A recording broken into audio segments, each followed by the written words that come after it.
O sol da tarde filtrava-se pelas janelas em arco da antiga oficina de restauração no coração de Florença, banhando o ar carregado de poeira e cheiro de terebintina com uma luz dourada e nostálgica. Chiara mantinha a mão firme, o pincel minúsculo tocando a tela renascentista com a delicadeza de um sussurro.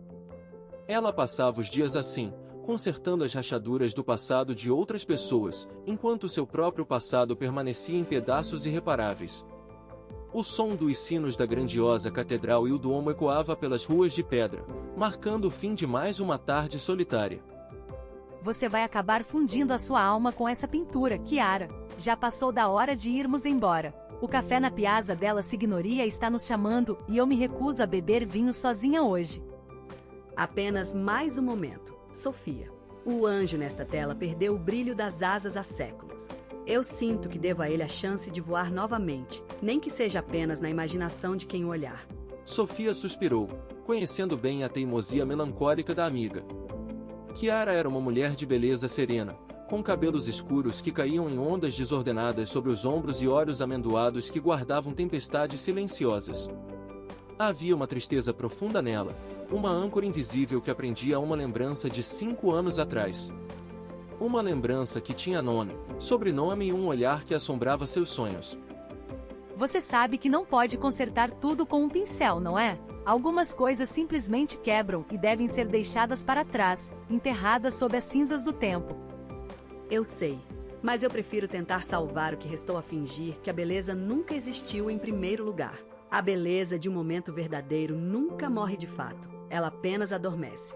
Do outro lado da cidade, no imponente Palácio Visconti, o ar era pesado e frio, desprovido de qualquer calor humano. Lorenzo estava de pé diante da enorme janela que dava para o rio Arno. Ele usava um terno de corte impecável, escuro como o humor que o dominava. O herdeiro do império de couro e moda da família Visconti havia retornado de Milão não por vontade própria, mas arrastado pelas correntes do dever e das expectativas. Você entende a gravidade da nossa situação, Lorenzo. As ações da nossa empresa caíram pelo 3º trimestre consecutivo. O mercado está implacável com as marcas tradicionais que não se adaptam. O casamento com Isabela não é apenas uma união de 2 famílias influentes, é uma fusão de impérios. É a nossa salvação financeira e social. O amor é um luxo para os fracos e para os pobres, meu filho. Nós somos os Visconti. O nosso legado é maior do que os caprichos do seu coração. Você aprenderá a respeitar Isabela, e isso será suficiente. Não me faça lembrar do que aconteceu na última vez em que você tentou seguir os seus impulsos infantis. As palavras do pai atingiram Lorenzo como um golpe no estômago. O ar pareceu sumir de seus pulmões. A lembrança da última vez.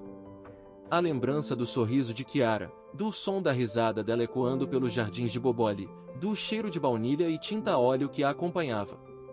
Ele fechou os olhos, apertando a mandíbula até doer, tentando suprimir a onda de dor que ameaçava engoli-lo.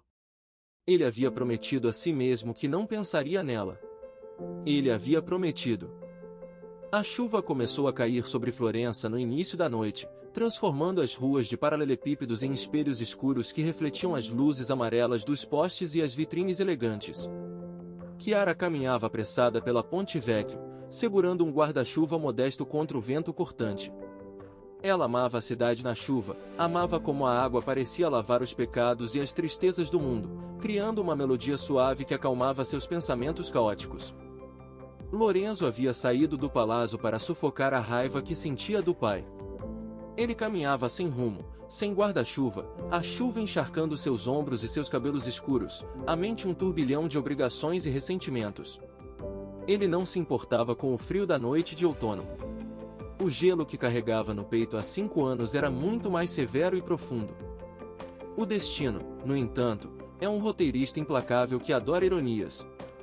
Caminhando de cabeças baixas contra o vento, eles não se viram até que o impacto fosse inevitável. O ombro de Lorenzo esbarrou no de Chiara. O guarda-chuva dela escorregou de suas mãos, caindo no chão molhado. Por favor, me desculpe, eu não estava prestando. As palavras morreram na garganta de Chiara quando ela levantou o rosto. O tempo, naquele exato segundo, parou de existir. O barulho da chuva, O murmúrio dos poucos turistas, as águas turvas do rio Arno correndo sob a ponte, tudo desapareceu. Diante dela, com o rosto molhado pela chuva e os olhos escuros arregalados em choque absoluto, estava Lorenzo. O nome dela escapou de seus lábios como uma prece esquecida, uma palavra que ele havia proibido a si mesmo de pronunciar, mas que sua alma ansiava por gritar. Ele deu um passo trêmulo para trás, como se tivesse visto um fantasma. E, de certa forma, ele havia. O fantasma da vida que lhe foi roubada. Lorenzo, o que você está fazendo aqui? Eu pensei que você estivesse em Milão. Eu li que você nunca mais voltaria para Florença. O coração de Chiara batia com tanta força que ela temeu que suas costelas se quebrassem. O olhar dele ainda tinha a mesma intensidade magnética que a havia cativado na juventude, aquela mistura de força e vulnerabilidade que a desarmava completamente. Mas ela sabia que não podia se deixar levar. A ferida que ele havia deixado era profunda demais. Não faça isso, Lorenzo. Não me olhe com essa expressão. Nós não somos mais aquelas pessoas.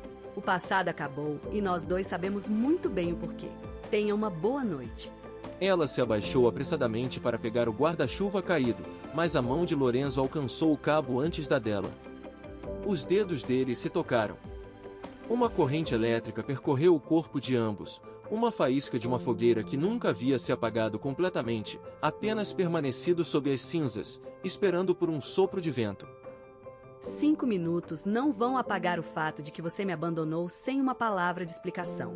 5 minutos não vão curar as noites em que eu chorei até não ter mais ar. Eu tenho que ir. Ela puxou o guarda-chuva de forma brusca e se virou, caminhando apressadamente para longe da ponte, misturando-se às sombras da cidade velha. Lorenzo não a seguiu. Ele ficou ali, sob a chuva incessante, sentindo-se mais miserável do que nunca. O perfume de baunilha dela ainda pairava no ar úmido, um lembrete cruel do que ele havia sacrificado. Nos dias que se seguiram, a vida de Chiara se tornou um tormento. A paz superficial que ela havia construído ao longo dos anos desmoronou como um castelo de cartas. O rosto de Lorenzo invadia seus pensamentos a cada pincelada, a voz dele ecoava nas paredes de sua oficina. Você está pálida, Chiara. Parece que não dorme há dias. O que aconteceu com você naquela noite em que voltou ensopada da rua? Você não me contou tudo. Eu o vi, Sofia. Lorenzo voltou para a cidade. Eu esbarrei com ele na Ponte Vecchio. O mundo inteiro parece estar girando rápido demais agora. Meu Deus, o Lorenzo Visconti? Aquele Lorenzo? Mas, Chiara, as notícias dizem que ele está prestes a se casar com a herdeira da família Moretti no mês que vem. É o evento da década na alta sociedade italiana. A notícia foi como uma faca cravada no coração de Chiara. Casamento. É claro. O herdeiro perfeito finalmente iria cumprir o seu papel. A dor foi tão aguda que ela teve que se apoiar na mesa de trabalho para não cair. Ela engoliu em seco, forçando um sorriso doloroso. Era de se esperar. Ele pertence a esse mundo de palácios e alianças de poder. Eu pertenço a esta poeira e às minhas tintas. Foi uma loucura achar que algum dia nós poderíamos cruzar essas linhas. Mas Lorenzo também não encontrava paz. Os preparativos para o casamento sufocavam. Isabela, sua noiva, era uma mulher elegante e fria, preocupada apenas com as listas de convidados, os arranjos florais de milhares de euros e as fotos da imprensa. Não havia amor, não havia paixão, apenas negócios. Uma semana após o encontro na ponte, Lorenzo tomou uma decisão imprudente. Ele usou a influência de sua família para descobrir o endereço da oficina de Chiara. Em uma tarde de quinta-feira, enquanto a chuva mais uma vez castigava a cidade, ele abriu a pesada porta de madeira da oficina, fazendo o sino de bronze tilintar suavemente. O ateliê está fechado para o almoço. Lorenzo, o que você está fazendo aqui? Você enlouqueceu? Se alguém tiver aqui, a imprensa, o seu pai, você vai se casar, Lorenzo, em menos de um mês. Você não tem o direito de vir aqui, de invadir o meu refúgio e bagunçar o pouco de paz que eu consegui juntar. Volte para o seu palácio. Volte para sua noiva de sangue azul. A verdade é que você sumiu. Você parou de atender minhas ligações, me bloqueou da sua vida e embarcou para Milão sem olhar para trás. Que outra verdade existe além da sua covardia? Lorenzo avançou pelo estúdio, ignorando as telas espalhadas, e segurou os ombros de Kiara com delicadeza, mas com firmeza, forçando-a a olhar em seus olhos. Os olhos dele estavam vermelhos, marejados de lágrimas não derramadas. O mundo pareceu parar para Kiara. A raiva que ela havia nutrido por anos vacilou, transformando-se em uma poça de confusão e dor. Ela olhou para o homem à sua frente, vendo não o herdeiro arrogante, mas o garoto assustado que havia sacrificado a própria felicidade para salvá-la.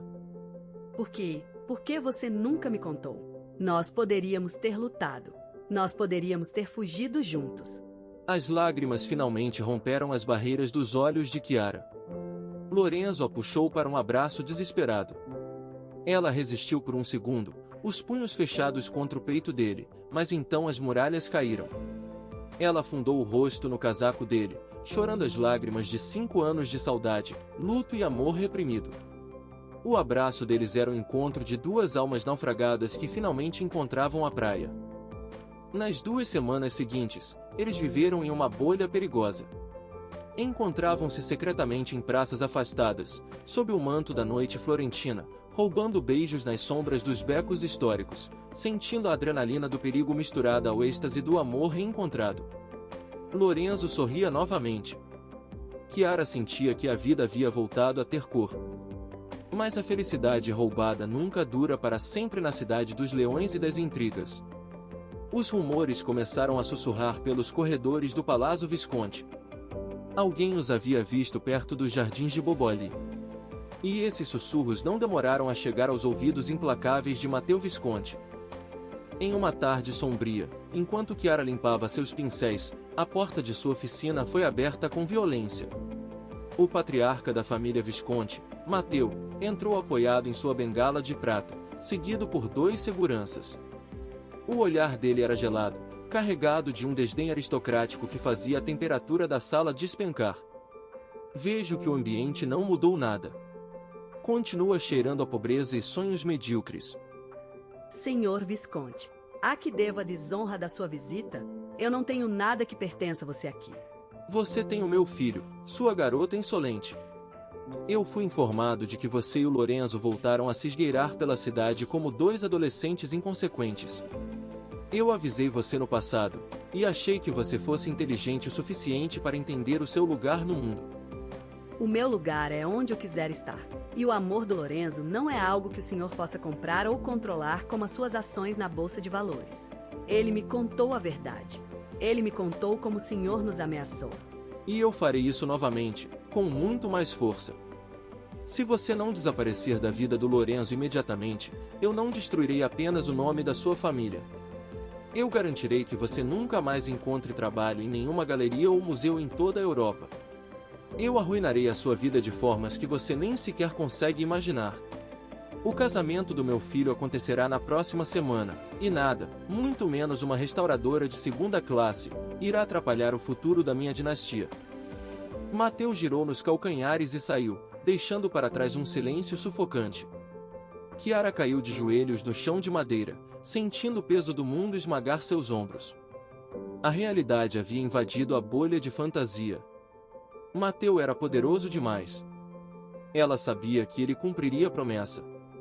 Ela não temia por si mesma, mas não suportaria ser o motivo da ruína de sua própria família ou de forçar Lorenzo a uma guerra que destruiria os laços dele para sempre. Naquela mesma noite, com as mãos trêmulas e o coração estilhaçado, Kiara tomou a decisão mais difícil de sua vida. Ela fez as malas, guardou seus pincéis e escreveu uma carta. Ela deixaria Florença.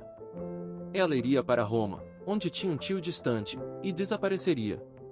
Seria um novo sacrifício, mas desta vez, a escolha era a dela. O dia do casamento amanheceu cinzento e tempestuoso. O Palácio Visconti estava decorado com milhares de rosas brancas, orquídeas e tecidos finos. A elite italiana caminhava pelo salão, erguendo taças de champanhe. No andar de cima, Lorenzo estava diante do espelho, vestindo o traje do noivo. Ele parecia um príncipe de um conto de fadas, mas os seus olhos eram túmulos vazios. Kiara havia desaparecido há 3 dias.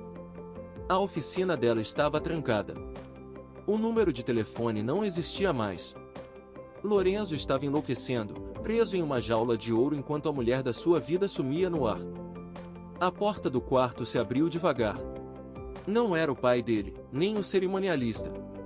Era Sofia. Ela usava um sobretudo molhado da chuva e segurava um pacote embrulhado em papel pardo e barbante rústico. Ela parecia hesitar, olhando ao redor do quarto luxuoso com desconforto. Desculpe invadir assim. Eu subornei a cozinheira dos fundos para me deixar entrar. Eu não deveria estar aqui, mas a consciência não me deixaria dormir em paz. A Kiara me fez prometer que não te entregaria isso até que você estivesse casado. Ela queria evitar que você fizesse uma loucura, mas eu não consigo. Você precisa ver isso antes de dizer sim àquela mulher. Lorenzo pegou o pacote, as mãos tremendo ligeiramente. Ele rasgou o papel pardo com pressa. Dentro, havia um pequeno quadro. Era a pintura do anjo renascentista que Kiara estava restaurando. O anjo estava perfeito agora, as cores vibrantes, as asas brilhando com um dourado celestial. Mas não foi a pintura que roubou o fôlego de Lorenzo. Foi o que estava no verso da tela. Uma pequena nota, escrita com a caligrafia elegante de Kiara. Meu Lorenzo, eu consertei as asas deste anjo, mas as minhas sempre estarão quebradas sem você. Eu estou indo para Roma, no trem das 4 da tarde de hoje. Eu vou tentar aprender a viver novamente, mas uma parte da minha alma sempre pertencerá a você. Não odeie o seu pai, construa a sua família. Eu te amei nesta vida e vou procurar por você na próxima. Eirias. Lorenzo olhou para o relógio antigo no pulso. 3:30. 30 minutos. Ele olhou para a porta, depois para a janela, e então de volta para o bilhete. Um incêndio repentino, furioso e incontrolável, acendeu em seu peito. O gelo havia derretido. O medo havia evaporado. Vai, Lorenzo, corre! Ele não pensou 2 vezes. Ele abriu a porta do quarto e correu. Ele desceu a grande escadaria de mármore em passos largos, ignorando os olhares de choque dos convidados, ignorando o grito do seu pai que ecoava do outro lado do salão, ignorando Isabela que o observava paralisada em seu vestido de noiva. Lorenzo! Volte aqui imediatamente! Se você cruzar aquela porta, você deixará de ser meu filho. Você perderá tudo. Lorenzo empurrou as pesadas portas de madeira do palácio e correu para a chuva. Florença estava caótica, o trânsito parado. Ele não tinha como pegar um carro. Ele correu a pé pelas ruas de paralelepípedos escorregadios, sentindo a chuva lavar a formalidade de suas roupas, destruir o seu penteado, libertá-lo de todas as correntes. Na estação Santa Maria Novella, a multidão se movia em um ritmo frenético. O cheiro de café expresso, metal molhado e bagagens permeava o ar. Kiara estava parada na plataforma 4, segurando um bilhete para Roma. As lágrimas escorriam pelo seu rosto silenciosamente. O alto-falante anunciou o último embarque para o trem das 16 horas.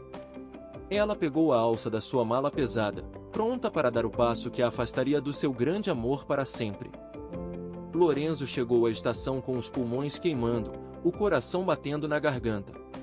Ele vasculhou a imensidão da estação, empurrando turistas assustados, os olhos escaneando desesperadamente a plataforma 4. O som das portas do trem começando a fechar soou como um aviso de morte. O grito cortou o barulho da estação como uma lâmina. Kiara congelou. Aquele som, aquela voz rouca e desesperada. Ela se virou lentamente. Lá estava ele. O herdeiro do império, o noivo fugitivo, completamente encharcado, arfando, com o terno arruinado, olhando para ela do outro lado da barreira de catracas. Os olhos dele encontraram os dela através da multidão, e tudo o que havia ao redor dele se dissolveu mais uma vez. Ele saltou sobre a pequena catraca de embarque, ignorando os apitos irritados do segurança da estação, e correu em direção a ela. Kiara soltou a mala, o choque estampado no rosto, incapaz de acreditar no que os seus olhos viam. Lorenzo, o seu casamento, o seu pai. As portas do trem se fecharam com um silvo metálico e a composição começou a se mover lentamente para fora da estação, deixando para trás a bagagem e a solidão. Kiara olhou para o homem à sua frente, sentindo o amor imenso e inegável que irradiava dele, um amor que havia desafiado o tempo, as ameaças e a classe social. Você é um idiota, Lorenzo. O maior idiota de toda Florença. Ela tirou os braços em volta do pescoço dele, colando seus lábios aos dele em um beijo desesperado, salgado pelas lágrimas e doce pela promessa de um recomeço. Lorenzo ergueu do chão, abraçando-a com a força de quem finalmente segura o seu próprio coração nas mãos.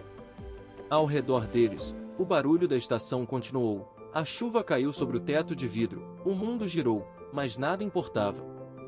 O Império dos Visconti havia perdido um herdeiro naquele dia, mas Florença havia testemunhado a vitória da mais bela e invencível das forças. Eles não tinham um castelo, não tinham a bênção da sociedade, mas finalmente tinham um ao outro. E, pela primeira vez em 5 anos, o anjo na tela da imaginação de Chiara bateu as suas asas, livre e radiante.